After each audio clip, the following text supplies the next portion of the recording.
Hello again, everyone. Zach Attack is here, my Atakline on this Monday, August 22nd, 2016. Alright, let's get started with some Zach Attack gig news. I had an interesting day Saturday. I was supposed to have a gig Saturday night. It was going to be at Jacoby's in Detroit. But we decided to cancel that gig because not only was my dad, who's my roadie, was not feeling the location. Like, we took the gig under discretion. We knew Detroit's not a good area to set up a gig, especially in a place like Jacoby's, which on Brush Street, and we had to go down alleys and go upstairs and stuff. My dad didn't feel safe setting up, especially after the whole Milwaukee thing. But also, my dad was still feeling exhaustion after suffering a heat stroke after our vacation that happened. You know, we were on a motorcycle for hours on end. My dad, he nearly passed out on the way home. We had to go home early because he was feeling bad. So, doctors wouldn't let him do anything physical after the heat stroke. But we had a last-minute gig come in for Saturday afternoon, a pep rally against Macomb Mustangs. And on Friday, just before the gig was called, my dad was cleared by the doctors to at least do some physical activity. So we were able to make the gig, the last minute gig, a pep rally from Macomb Mustangs this past Saturday afternoon. It was like a 25-mile on Broughton Road, kind of by the Macomb Rec Center. Great gig to come back to. Very easy gig for me to do because it was a pep rally for family and kids. It's like DJing a fun one.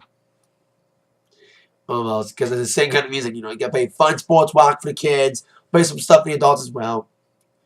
And it was a very hot day. It was like almost 90 here. It's got a lot cooler now, but still kind of hot.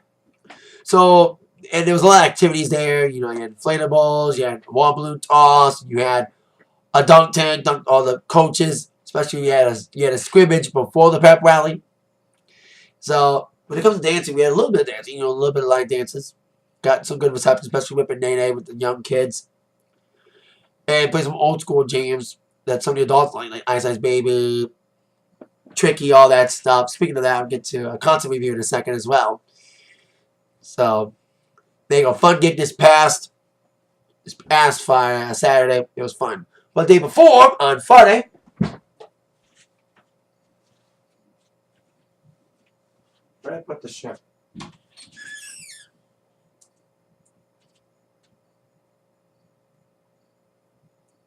think it's downstairs. Getting washed. Yeah, I think it's downstairs getting washed. But I went to the I Love the 90s tour this past Friday as well. The day before the gig.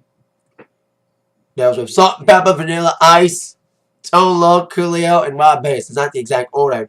But those were the five there at Pine Knob. The weather held out, thank God.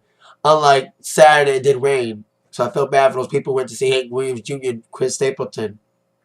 And then shows at Metal Book as well, Don Henley, and Beach Boys at Freedom Hill. So I feel bad for those people in the way, but it wasn't bad for me when I saw Salt-N-Pepa Friday. It was a feel-good atmosphere. A lot of people came to party and relive some 90s nostalgia. With Tone Loc, and Rob Bass were technically 80s artists, but it still got great receptions. Tone Loc looked and sounded great. Did like a gravely little voice. Mike needed to be turned up though a little bit. Did, of course, like the first three acts only went up for 30 minutes because they had not as many hits as the other acts. Well, one was a headliner, but only had 3 hits. I'll get to that in a minute. He, of course, did Funky Oh Medina, which he killed on, in Wild Thing, which was the last song. Snuck in a cover of Gin and Juice from Snoop Dogg. Did a good job of it. Coolio was next, and he had a decent start. Yeah. He's one of the few guys that had live instrumentation with a drummer and a bassist as well. And a saxophone too. But he only teased us with just one verse and a chorus of Fantastic Voyage. Did a very good sad song to dedicate to Prince and Michael Jackson. He even snuck in the Keenan Kel song, which flew over everybody's head. No one got it. Besides me, because I heard the Owen Soda. I do. It's kind of like he did that song because I met Kenan Thompson at Pine Knob 16 years ago. And he ended in Gangsta's Paradise. Now, I don't know that song very well. Like, I play it, but I haven't playing that much to know all the words, so I was trying my best not to act too white and start singing Amish Paradise by Weird Al instead. But I've seen that one done live because I saw Weird Al. Then we had one bass. Then we have some covers. Little DJ set, mixing it with his hits Joy and Pain. And the first song that got everyone jumping, It Takes Two, which I knew everyone was going to jump to. Then came the headliners. Oh, should have been the headliners. They were the second to last act. Salt-N-Pepa, the best act of the night. They looked and sounded fantastic. They kicked ass. Very cohesive set. Spinnerella's put some tunes as well, but you came for the hits. You came for, like, anything before 1990 got, like, weak reception.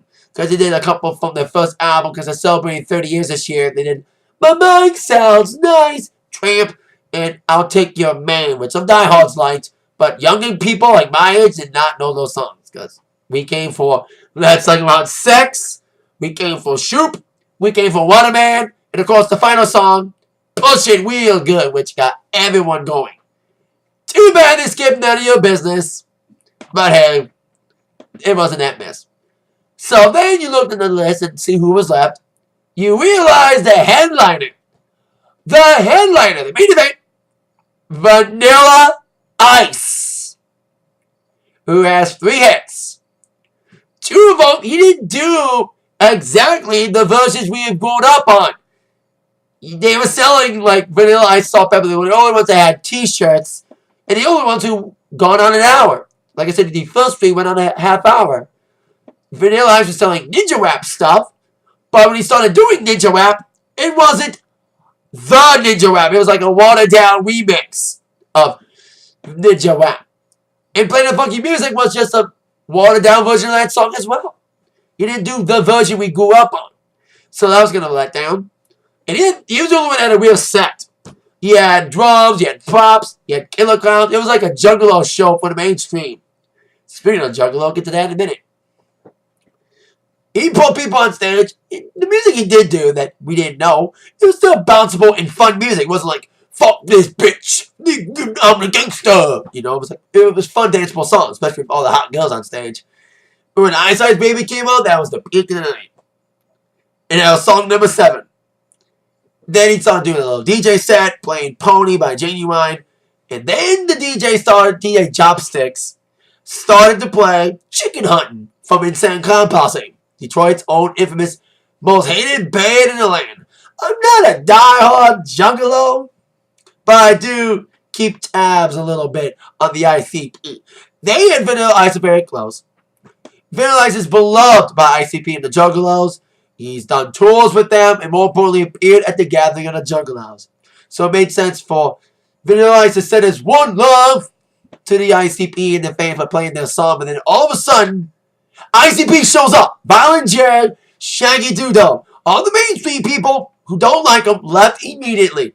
I was probably the only one who walked out, because at least I kind of like their music. I know some people may not like them, but I do. They're all the wicked clowns, and they'll never die, as they would say. So it was cool. I was like I said, the only one alone who walked out. I was like, oh my god, it's ICP! And my mom went with me. There was an extra ticket, so she took it. And she was like, well, I've never been to a surprise cameo before, but, you know, because I've seen Kid Rock pop up twice at a concert, pop up at Sammy Hagar, and also pop up at Fleetwood Mac. But I don't think Mom's surprise cameo was going to be Insane Clown Posse. So there you go. It was a fun night, though, of great 90s nostalgic music, even though Salt-N-Pepa should have been last. But hey, V.I.S. had a still decent show and a great surprise appearance from ICP, even if some people didn't like it. Now on with your number 1s.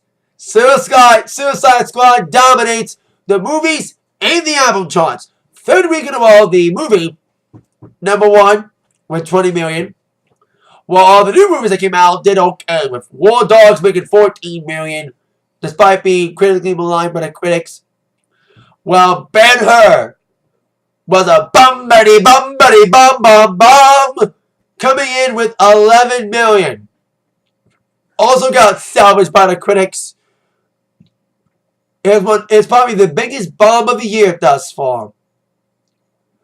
So there you go. Congrats to Suicide Squad for holding on strong, and not just the movie charts, but also the album charts. Second week in a row, the soundtrack, it is number one, being the first soundtrack to spend more than a week at number one since Guardians of the Galaxy soundtrack. So there you go. Well, we have a still number one movie, still number one album. We have a new number one single, ending the 4-week reign of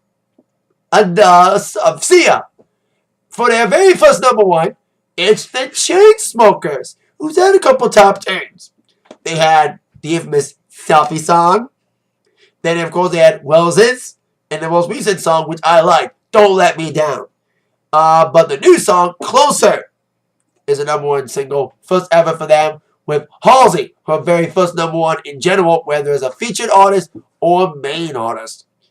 I haven't heard the song yet. In its third week, it goes to number one. I heard it and I was like, this is number one single. I hate it when stupid mid-tempo songs are number one, especially when it's summertime. We need bouncy songs. Me Too should be number one right now. Not this stupid song. I hate to say this, but Cheap Thrills is better. This song had kicked off. So there you go. Congrats to Suicide Squad for your number one soundtrack. And now the number one single being the Chainsmokers. Speaking of albums, finally announced their album, Metallica. Interesting weekend for them. Saturday, they opened up the brand new U.S. Bank Stadium in Minnesota with a packed house. They had a new intro, actually. They didn't come out to their famous song, Diamonds of Saloni, or whatever the heck that song is. Do, do, do, do. They came out to Immigrants on Led Zeppelin. There was new staging, too. Of course, they did all the classic songs that people came to hear. Master of Puppets, Open with Creeping Death.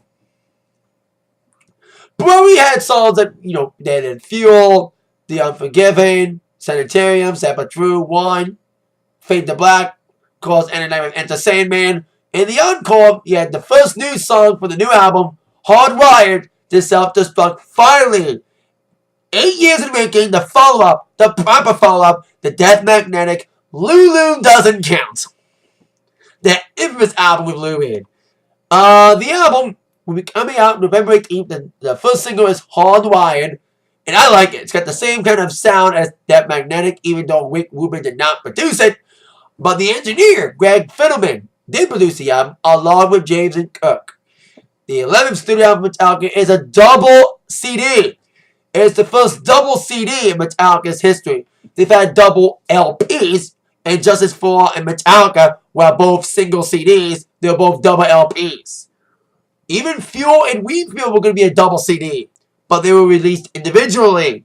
So the first double CD for Metallica, 6 songs on each disc, with Hardwired kicking us off on disc 1 along with Atlas Rise, Now That We're Dead, Moth in the Flame, Burned by the Fire. So I got a little Janet Jackson. My love is blind. You see my desire. That's where love goes. Like, Am I Savage? Halo on Fire. This 2. We have Confusion. Dream No More. Man Unkind. Here Comes Revenge. Murder 1. Spit Up the Bone.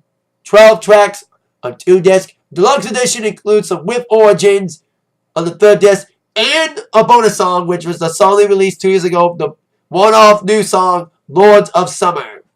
So that'll be included on the 3rd disc of the deluxe edition of the album, coming out November 18th, 1 week before Thanksgiving, just in time for holiday season. A tour is set to follow, so hopefully they announce that very, very soon. So there you go. Metallica opens up a new stadium in Minnesota and launches their new album, Hardwired to Self Destruct, coming out in November. Now on to some VMA news. These last 2 weeks are going to be interesting for New York.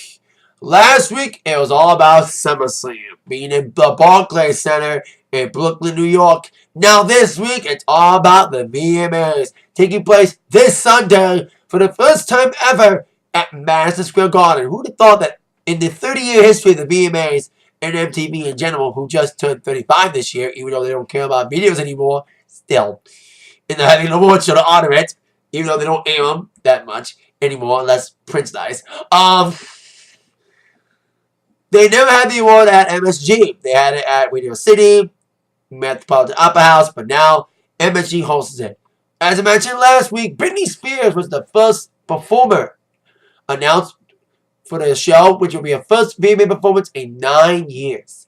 More performers have been added, including, despite being upset his video Close was not nominated, Nick Jonas will be involved in the show, along with Ty Dolla $ign, and also performing for the very first time on the VMAs, Future. Of course, Nick's performed before with and without his brothers, the Jonas Brothers.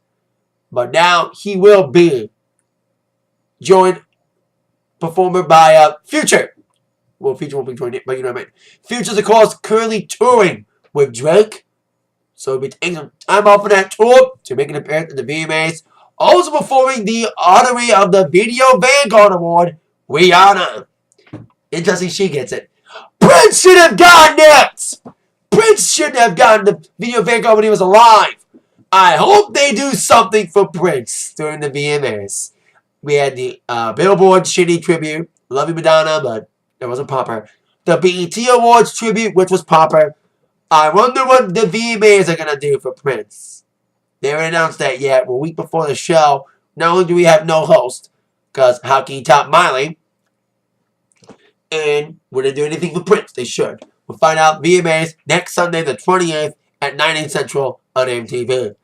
Now, a man who discovered groups that won many VMAs, including Backstreet Boys and NSYNC, but they turned out to be ahead of a Ponzi scheme. Lou Pearlman, the maligned Lou Pearlman, died at the age of 62 over the weekend. He was a businessman, an evil businessman, who discovered NSYNC and the Backstreet Boys, but then both groups sued Lou Pearlman to get out of their contracts. Most infamously NSYNC. Their case was more public than the Backstreet Boys one. Of course, that got NSYNC out of their contract with Lou and RCA and switched over to Jive for their now famous album, No Strings Attached, which is kind of an answer to Lou Pearlman. Of course, Lou Pearlman in later years became an evil man. He was dead in jail, serving a sentence, 25-year sentence of a Ponzi scheme that stole hundreds of millions of dollars from investors. That's sad that that became his story. You know, he discovered all these bands, but he was a true evil man. And with sad, uneven hearts, a lot of his former clients did indeed spread things on Twitter, with Lance Bass saying on Twitter, he may not have been a stand-up businessman, but I wouldn't be doing what I love today without his influence. R.I.P. Liv. And Timberlake wrote, I hope he found peace. I think Nick Carter posted a statement on Twitter as well about that. Hate his business moves and hate that he's a bad businessman. You gotta help, but you cannot deny the fact that this guy was the guy behind various boy groups in the 90s. Specifically, the biggest two that came out of that era, Backstreet Boys and NSYNC. So there you go. Rest in peace, Lou Pearlman. Despite being an evil man, you deserve some peace. So there you go. Salute to you. With that in mind, you've all been attacked by the news from Zach. See you later. Too sweet to you.